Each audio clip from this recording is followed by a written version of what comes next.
Hi, everyone. Welcome to this introduction to the editorial workflow. Essentially, this video will have all of the necessary information you need to know as a new editor, including some updates and clarifications for our existing editing interns. So generally, I really hope that this video helps you out on your editing journey. I will essentially be your guide. Hi, hello. My name is Emma Subramanian. I'm currently the ambassador for the Clarity Health Internship Program, and I joined as an editor in February of 2022. So I will do my best to share editing tips and tricks that I acquired during my time here, so you can go ahead and hit the ground running as you start editing here today. Obviously, if you have any questions, require any clarifications, or even want to share some feedback, my DMs are always open. So feel free to drop me a message on Slack and I will do my best to help you out as best as I can. All right, let's get right to it. The plan for today and plan for this presentation is me sharing firstly what the Klarity internship workflow is. What on earth is that? I'll tell you. What are the folders that you'll be engaging with? What you'll be expected to bear in mind as you edit. And you can tell my editing brain is still on because that G of editing is not underlined. And that hurts me a little. All right, next, the editing workshop. It's a wonderful forum for you to be able to consolidate the knowledge that I share here, ask any questions and so on. So I'll signpost that. Links that might be super useful during your time here, and I'll round off with some frequently asked questions. I'll make sure that I add all of the links that I mentioned in the description box below, and I'll do my best to timestamp this video as you're watching it so you can directly navigate to relevant sections. So all of this hopefully to make your life easier. You're welcome. All right. So first of all, the workflow. What is that about? It's essentially the sequence of processes in which a piece of work, so in this case here at the internship, an article, will pass from initiation to completion. So I've summarized this in this jazzy little graphic, go me, where the workflow as such, you can see that it very much flows. Think of it like a conveyor belt, everything just sort of going towards this destination of publishing. Firstly, our writers will pick a topic via a Google form, and this could be based on interest. It could be something they want to delve into. Regardless, they will pick a topic and from that create an outline. And an outline is essentially a brief of all of the relevant information an article on that topic needs to have, so that it's well-rounded, informative, and capable of ranking highly on Google. And they do this with the help of like AI softwares such as ChatGPT. So having done that, they will then go ahead, conduct their research, craft their article, and submit. And I'll highlight that this includes citations and references because it is one of the things that editors are expected to look at. Next, their editors will revise once, and articles are accessed via a to revise-month folder, which I'll delve into shortly, don't worry. But essentially, this first revision will have you scrutinizing the article to ensure it's the best it can be for a layperson audience. And it's very much like a green pen sort of thing where you'll be suggesting things that you think need to be reworded or changed or things like that, and you'll go ahead and do that. Editors revising again, so a second pair of eyes will have a look. They'll accept and reject previous editors' suggestions, add more if necessary to ensure the article is the best it can be. And after this point, your article is submitted. Obviously, the process doesn't end there. There's another fun little bubble.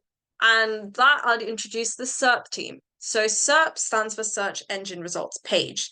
And this team is led by the wonderful Tuba. And essentially, we don't just leave articles there once they've been published. We will look at them and we have that growth mindset to really, again, scrutinize and say, how can we make this good article even better?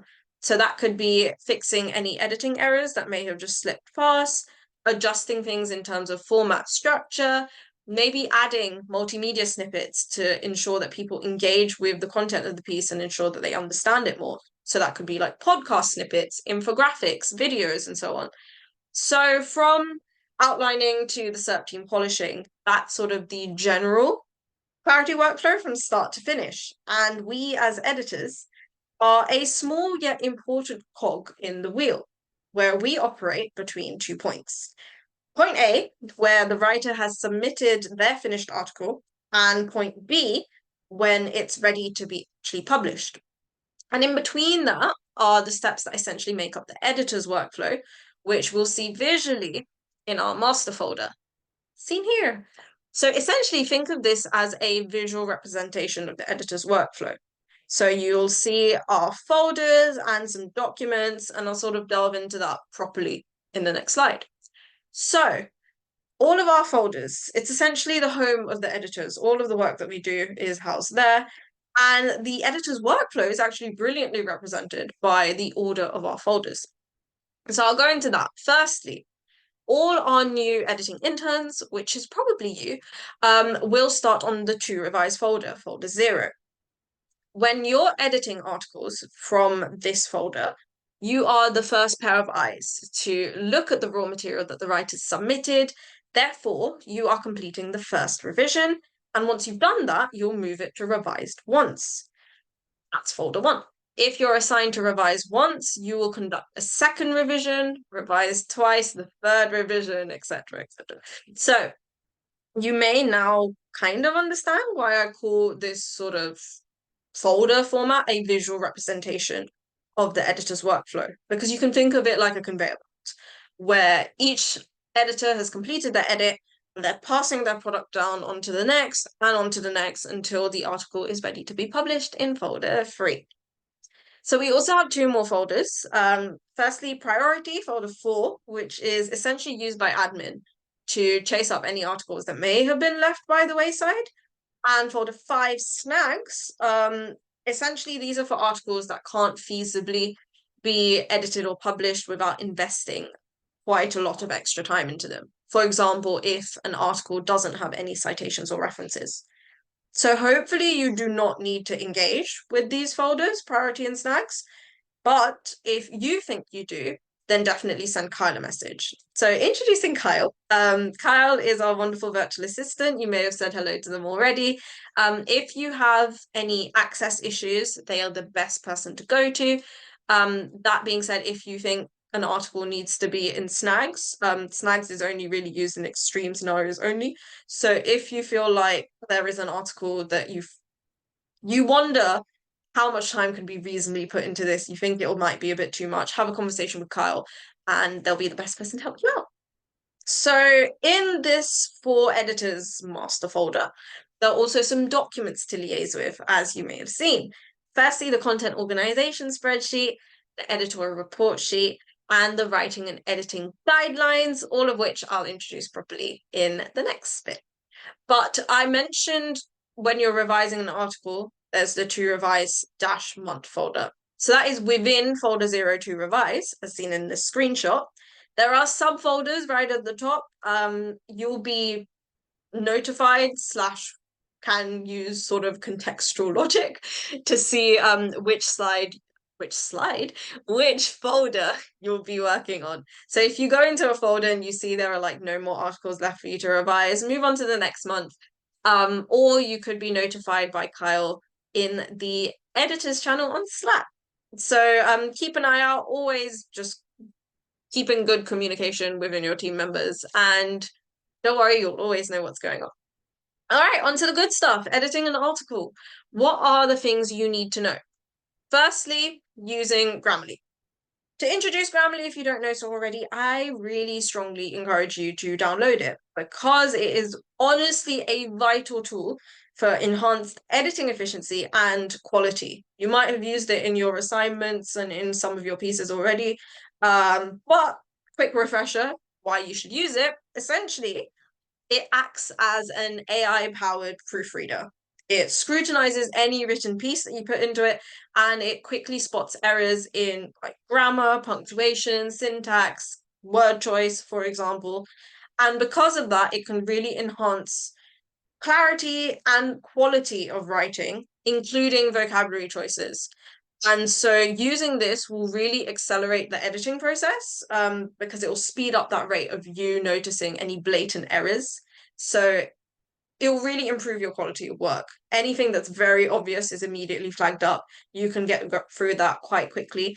And then you can scrutinize the piece even further to ensure that you're editing pretty well. Obviously, It's helpful, especially with us as a global network, because it is compatible with various platforms, including Google Docs, email, social networks, and so on. You might know the app or the web page that's available. I use that for personal use, but for this internship, this Chrome extension is definitely more than sufficient. So I highly recommend that you download it. I've added the link there. Essentially, using Grammarly will really ensure, or at least help you on your journey towards error-free, high-quality work. So if you download that now, hopefully that will boost your editing capabilities. All right, that's my little PSA on Grammarly. To start, so these are things you need to know as you start your edit. Articles to edit are on Google Docs. Kind of briefly alluded to that. You'll exclusively edit on Google Docs. So there's absolutely no need for you to like download anything, export anything, copy and paste into like the Grammarly webpage, for example. Doing everything on the document itself is advised. Actually, you're meant to do that because it has like the benefit of, you know, updating instantaneously. Everyone has access to the same things. You can look at version history. It's ideal for sort of teamwork and problem solving. So edit on the Google Doc itself. All right, in terms of the kind of step by step of what you should know and what you should be doing, first, add the name, your name and the date in the header. This is a screenshot of the header, and fill this in when you start editing. Firstly, more generally, it ensures good written communication. It's generally good practice to have it because you can see when someone was active. Let's say if you need to get in touch with the previous editor or the writer, for example, you can also observe how long it's taken to get from point A to point B, such as first revision to second revision and so on. So let's say if you get any questions being like, oh, how long would it take for my article to get published? You can say, oh, well, we estimate around 8 weeks, for example. And it's generally nice to know how long it's taken to go through each stage of the workflow. I know I found it kind of interesting as an editor. Obviously, admin perspective as well, very helpful.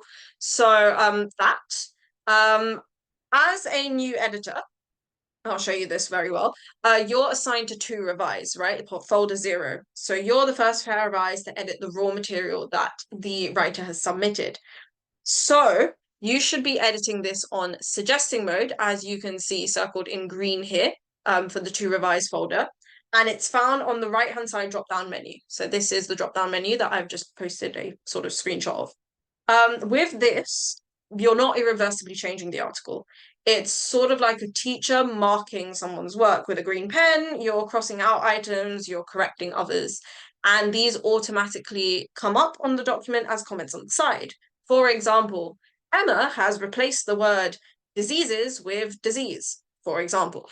And generally, this suggesting mode has the benefit of being a cushion because you can start to get the hang of, I need to know how to speak. You can start to get the hang of editing. Someone else can also provide feedback. They can look at what you've done and point you in the right direction if necessary. And so to make this super, super clear, suggesting mode is only for articles that is in the to revise folder. All other folders, such as revised once, you should accept or reject any suggestions that have been made in the first edit. Then you'll go through and edit the article on editing mode, as you can see circled in red. So that's revised once. Similarly, if you're assigned to revise twice, you'll edit on editing mode and change the contents of the article. So step 1, header. Step 2, suggesting mode and editing mode where appropriate. Step 3, edit.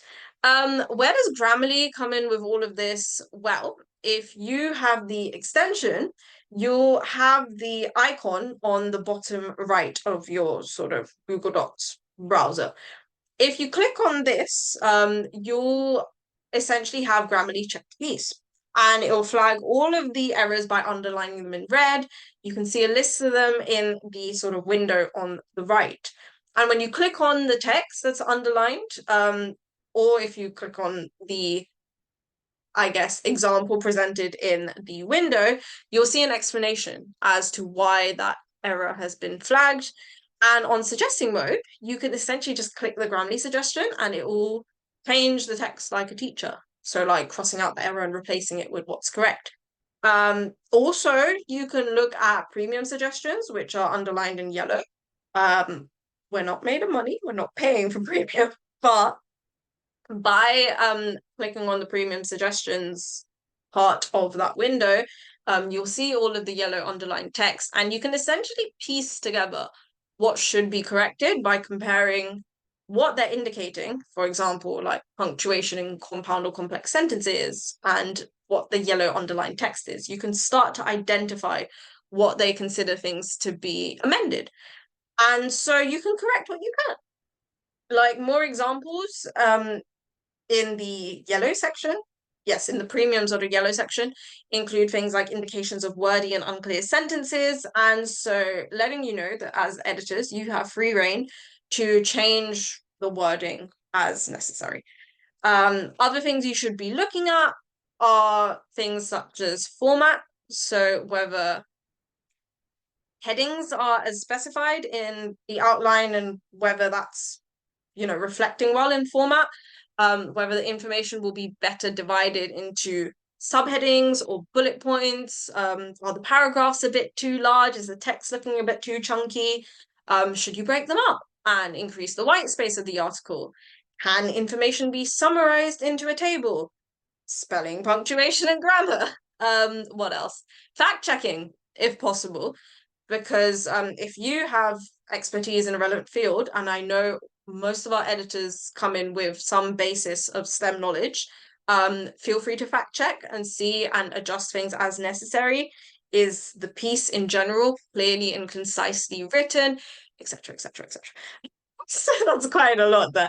But essentially, you have free reign to alter the article so that a layperson, i.e., someone who does not have specific scientific knowledge, will be able to follow, understand, and hopefully enjoy the article. But I must note that you should definitely use your better judgment and override what Grammarly is suggesting sometimes. Use Grammarly as sort of extra help, and not what you base your editing on. Because sometimes it's a little wishy-washy, and we essentially trust that you have expertise in a relevant field. You know what will sound best to a reader. So do not solely rely on Grammarly, but hopefully it can help you out. Besides that sort of long-winded list that I shared of things that you'd be looking at as editors, we also look at things like references and citations, which I alluded to earlier, with citations denoted by a superscript number after the quotation from or reference to a paper, article, website, study, etc. And these citations are listed in a reference list at the bottom of the article. And so we have a standardized expectation for references, which I've sort of mentioned briefly in the last bullet point, that hyperlinks don't need to be referenced. Hyperlinks are essentially words in the text that link to an external source, such as the NHS, CDC, WHO, for example. These don't need to be referenced. However, you need to check closely for scientific studies, research articles, because these should be referenced. So these should feature in the reference list at the bottom of the article. It is kind of rare that these come to us as hyperlinks, but it is our responsibility to double check. It's our responsibility as editors to ensure that referencing is checked thoroughly. So some questions that you can have in mind as you check references. For example, are all scientific studies and research articles referenced correctly in Vancouver style? Are they assigned the correct number in chronological order? Is the citation correctly formatted? Is the reference list correct? Like, if it's not correct, we're expected to do these things correctly. So just signposting again that referencing is in Vancouver style. I'll signpost that again in the next couple of slides. So, okay, these are some things you need to know as you edit. So this is all like stuff to bear in mind before you edit, or stuff you need to do before you edit. As you edit, firstly, we have a virtual office. It's essentially a 24/7 open Zoom room, so do not worry about like time zone or anything like that.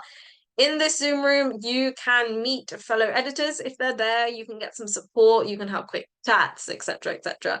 I say this like every week in the induction meeting. I think of the virtual office a bit like a library where I'm almost shamed into getting my work done. You feel like, you need to get something done, you need to be productive. Honestly, I find it a great productive space. So we recommend that you spend 5 hours a week in the virtual office to get your edits done.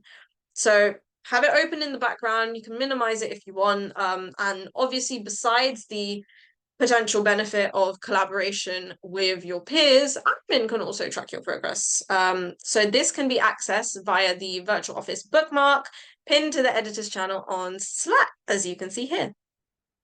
We also have an editorial report sheet, which I mentioned is in the master folder.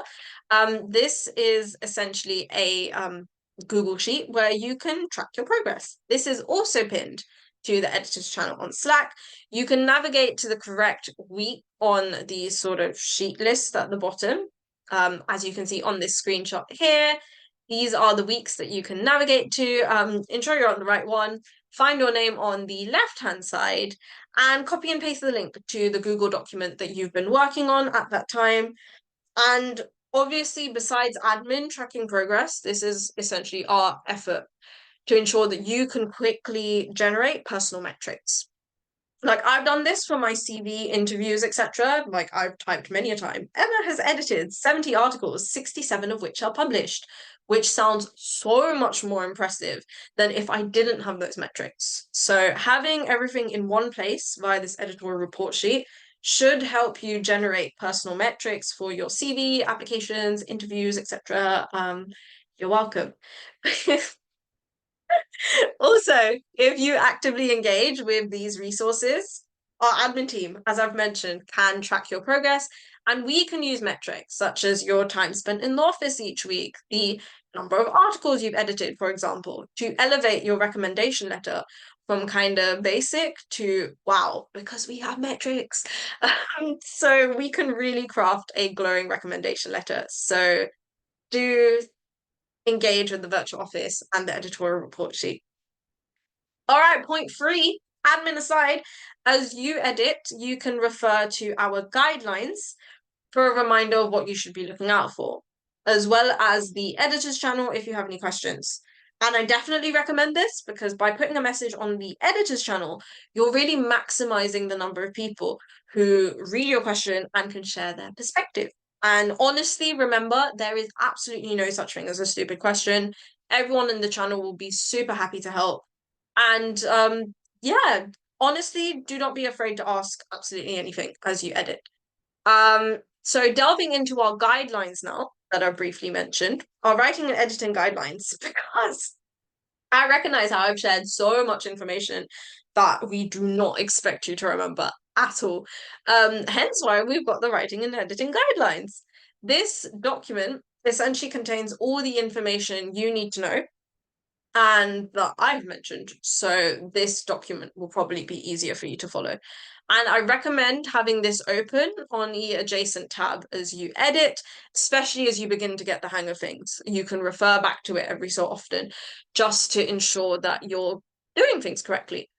And this document includes information about the Content Organisation Spreadsheet, PISA, referencing heading format, how and when to use suggesting versus editing modes, what you should look out for, how you finish off an edit, etc., etc. So I really recommend that you read both editing guidelines, of course, but also the writing guidelines because it will make you more aware of what writers are expected to do. For example, information about the superscript when you're referencing. Like, where on earth does it go? After or before punctuation? Which punctuation? For example. Also, things such as the use of diverse and inclusive language. So we will use terms such as people assigned X at birth rather than the binary male or female. So once we know what the writers are expected to do, we can confidently edit to ensure that the article aligns with our expectations all of the articles have a harmonious voice, and we work together with the writers to produce a quality piece. All right, you can access this both from the editor's channel on Slack, as seen above, also the master folder for editors, as seen below. For funsies, here are some things you need to take into consideration as an editor. I know I kind of alluded to this when I was talking about like Grammarly and what are some things that you can look at, like look into. This is just some stuff on a slide, but definitely read the writing and editing guidelines so you can understand this a little more. Like I've mentioned the sort of headings and subheadings coming on the format, of course, you grammar, word choice to ensure that things don't sound a little too sort of wordy. You want to ensure that you're hitting a layperson audience. Spelling, sentence clarity, references and in-text citations. We can be here for a while. Length of paragraphs and sentences. I mentioned maybe breaking stuff up to increase white space. If things can be put into tables, jargon, and things be added into bullet points rather than continuous prose, punctuation, fact checking, all of that jazz. But all right, to finish off your edit now. Firstly, if you're happy, great. What we'll do is change the title of the article. This will reflect its change in the workflow. So if you've edited a to revise article, you'll change it to revise once to revise twice to ready. So that you can see in the title over here. Do not change anything else in that title. All of that's necessary information we need. Just the sort of stage of the workflow part. Change that. Then you'll move said article to the correct folder. You can see this via the folder icon just on the right of the title. You can see the little folder and the arrow. You can click on that and then you can navigate between each subfolder in the master folder pretty easily. It's quite intuitive. If you have any questions, we can try to help you out. And then you should update the content organization spreadsheet, which I will introduce in the next slide. So this is a screenshot of one of the tabs of the content organization spreadsheet. This is essentially our, I guess, master document, knowing what we're working on at the moment, what's already been published, all of that jazz. So to sort of familiarize you with the sheet, at the bottom, if you can see me indicating that there, we have a list of sheets and tabs, which essentially correspond to the general topics in the health library. So examples range from like angina to asthma to the menopause, kidney disease, and so on and so on. So for today's examples, I'm going to show you the CVD sheet, the cardiovascular disease sheet. And so on the left-hand side, you have the article titles. Next, the writer who wrote said articles, a link to the article, the status of the article, i.e. what stage of the workflow is it at, and who's done what. But you can also find URLs of published articles in like column L, I think. So if you want to see what some articles look like, if you're interested in reading some of them, you can quickly access those. Great. So you're essentially required to keep the spreadsheet updated as you complete your edits. Again, it's a matter of good practice because whichever workplace you join, there is an element of communication, which is that overarching soft skill that you'll be having. It's an invaluable skill to making teamwork efficient. So by updating the spreadsheet, you are ensuring that all members of the team know who is doing what. It makes cross-communication easy, like if you need to get in touch with someone for whatever reason. And it's a good way to document which articles have been done.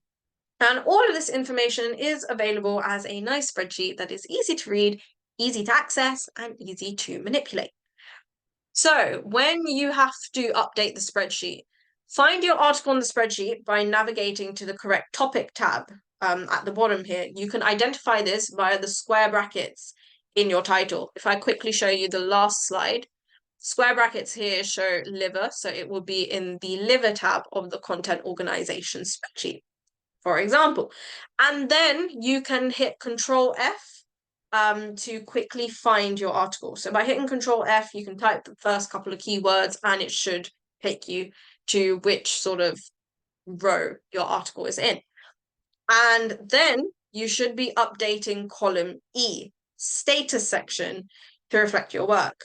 For example, you've completed the first revision, the second revision, etc., and type your name in the relevant cell.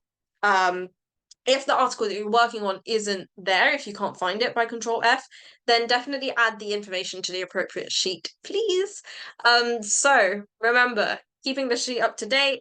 Let me just show you this. It's a little easier. So in this section, you will change it to the next item on the drop-down menu to reflect its change in the workflow, and you will type your name corresponding to what you have. Brilliant. That's a heck of a lot of information, but lucky we got a workshop for you. So this is a fortnightly workshop on Mondays, chaired by the wonderful Richard, learning to edit medical articles. And Richard shares his screen as he edits an article in real time. So again, an excellent way for you to consolidate your knowledge, ask any questions, and learn from your peers. So keep an eye out on the editors channel on Slack and the team calendar, which I have introduced, will introduce in the induction meeting. Tenses are weird. I don't know when you're watching this.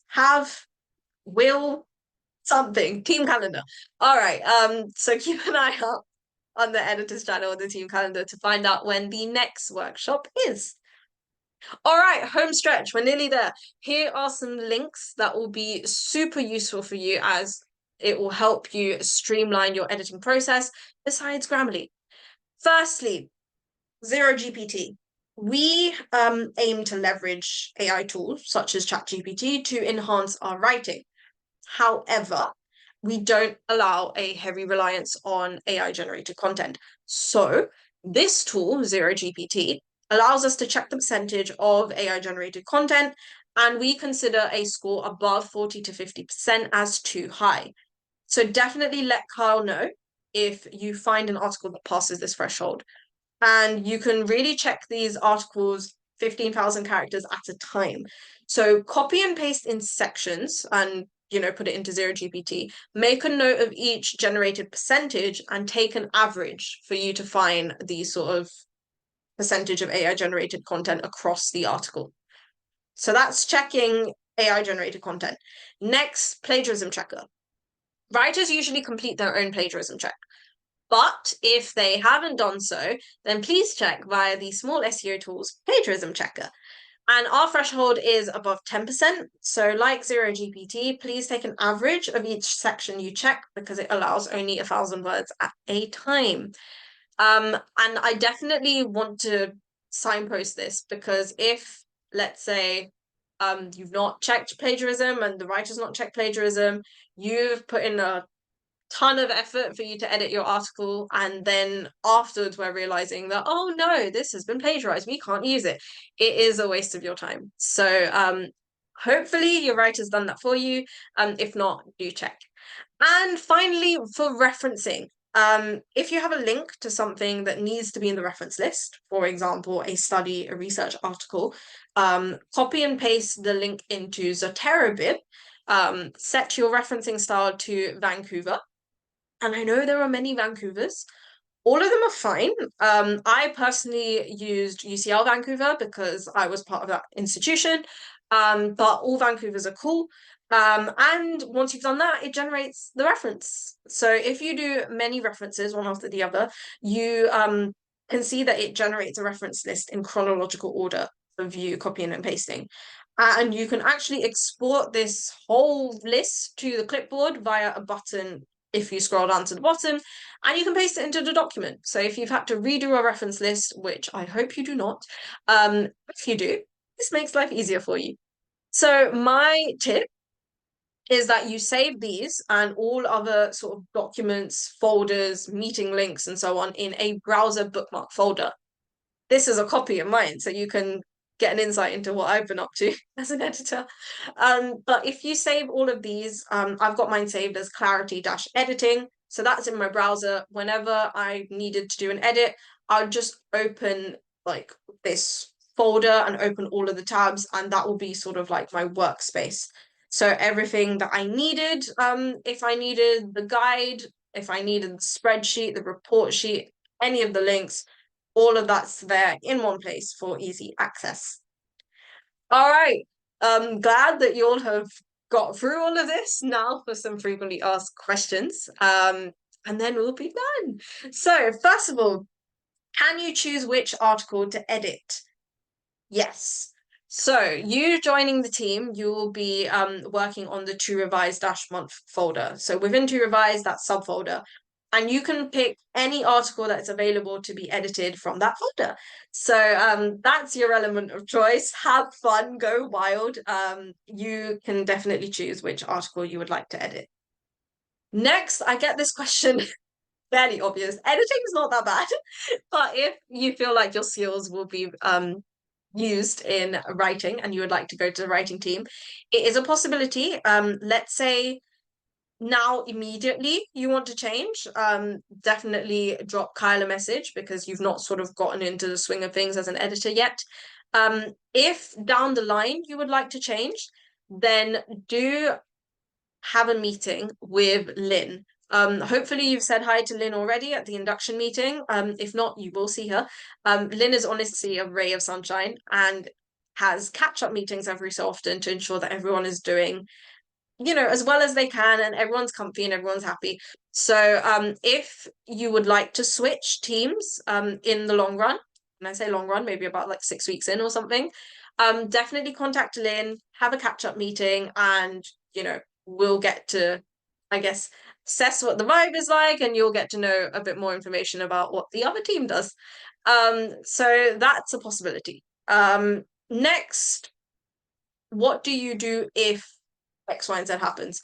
So essentially, editing, a lot of things are case by case basis ish. Sometimes you can have overarching questions that will sort of, as you learn, be applicable to all of the articles. Like, oh, this person hasn't done this. Like, oh, all of the articles I've looked at didn't have this. So general questions. If there are things that you think are a part of a scenario that you don't know what to do about, there are some avenues. So firstly, mentorship. I highly recommend that you contact me or drop a message on the mentorship channel if you would like to have a writing mentor.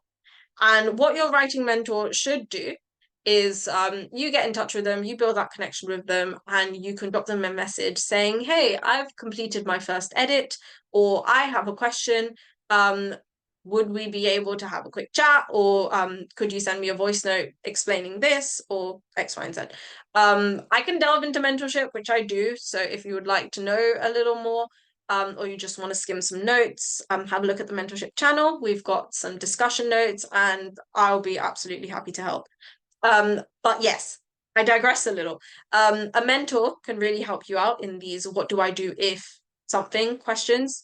You have your editor's channel also, again, maximizing the number of people who can read your question and share their perspective.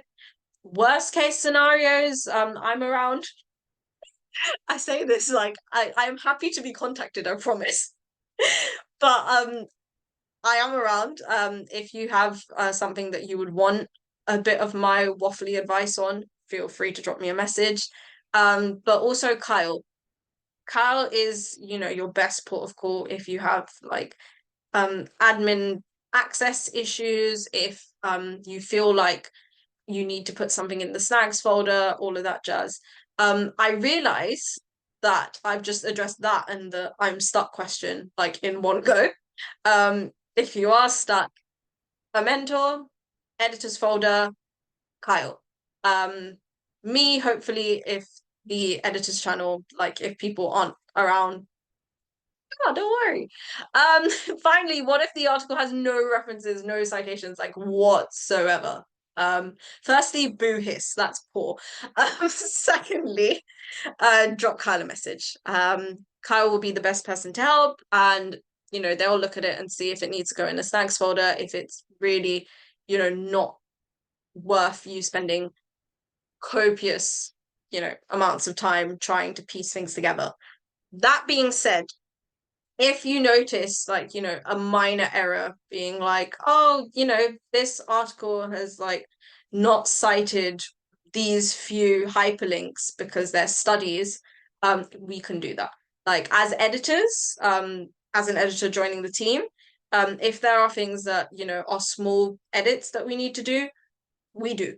If an article, for example, misses some things that could be cited. For example, they provide a definition for something and it's not cited.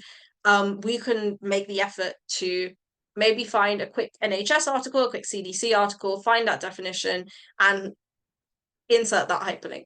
So it is a case-by-case basis and it is a bit of a spectrum.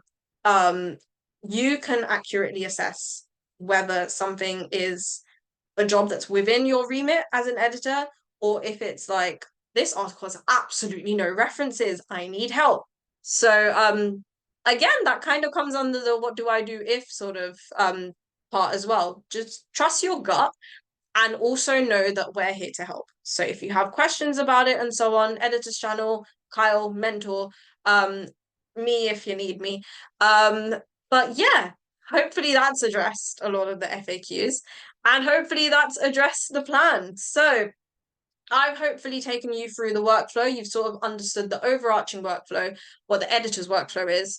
You've understood the folder structure and that you will be working on the to revise folder as you start, and you can pick any article within that to revise folder. Editing, what do you do when you start? For example, putting your name and date in the headings, any sort of Grammarly extensions and so on. What are some things you need to bear in mind as you edit to engage with the virtual office and the editorial report sheet, not necessarily report, update the content organization spreadsheet, and yeah, essentially that as you edit. We've got a workshop for you to consolidate your knowledge. Keep an eye out on the editor's channel and the team calendar just to know when that is. And hopefully you've understood some of the links, why we use them. I highly recommend that you've got these in like a bookmarks folder and it will make things a lot easier. And finally, I've addressed some FAQs, but if there are any questions that you have about this video, feel free to drop me a message because I made it.